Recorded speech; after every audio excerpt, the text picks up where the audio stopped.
I mean, another resignation since we last spoke to you, which wasn't very long ago at all. They're coming thick and fast now. This one, let's say, slightly bigger than the last, right? Good morning, Bella. I just got to the front of the coffee queue and then this broke and I've had to run back here. So Dominic Raab, the Brexit Secretary who came in to replace David Davis, the former Brexit Secretary, he has resigned. This is a big blow to Theresa May. He's one of the most senior people in government, but also the person, of course, specifically responsible for Brexit. He was said to have been very quiet last night in the cabinet meeting, and then afterwards there was no real word from him. But this morning he has resigned with a letter which I've just received. He starts by saying it has been an honour to serve as the Brexit Secretary. He goes on to say, "I regret to say that following the cabinet meeting yesterday on the Brexit deal, I must resign. I understand why you have chosen to pursue the deal with the EU on the terms proposed, and I respect the different views held in good faith by all of our colleagues." He goes on to say, though, "For my part, I cannot support the proposed deal for two reasons.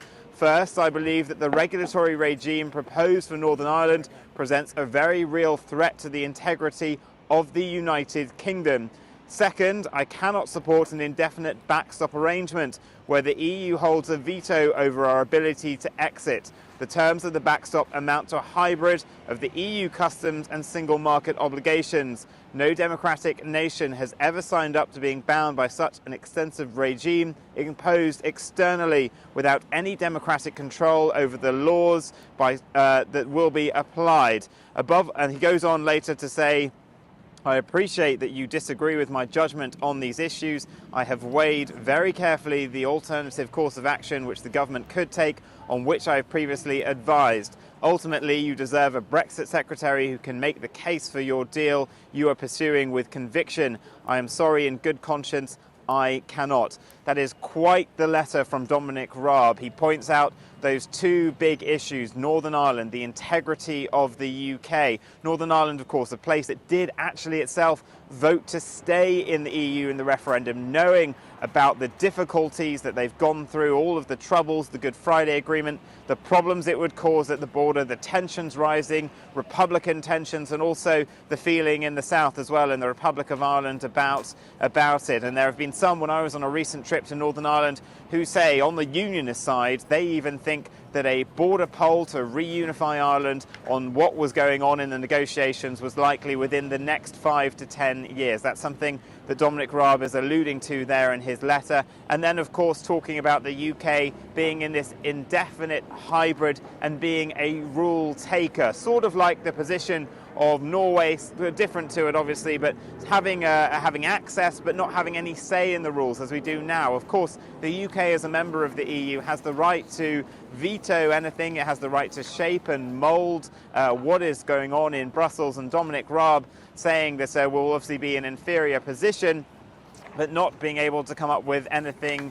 in the alternative. He has been at the front of these negotiations for months now. Many people will say, well, why didn't he get this? Why didn't he argue this? Really, the Prime Minister's Brexit advisor, Ollie Robbins, is the man who was in charge. That's why David Davis left beforehand. He was unhappy that Number 10 had seized control of the negotiations, and Dominic Raab feeling as well like he hasn't been in full control and now leaving the government. So for Theresa May, this is a huge blow. She was meant to go into that place, into the House of Commons in a little while. We thought at about 10:30 local time, to give a statement on her deal. She thought that she had the backing of the cabinet, and she expected one or two of her ministers to resign. We've already had one Northern Ireland minister resign, but we thought some minor secretaries of state like Esther McVey, sort of more junior ones, Esther McVey, Penny Mordaunt, they might go, Andrea Leadsom.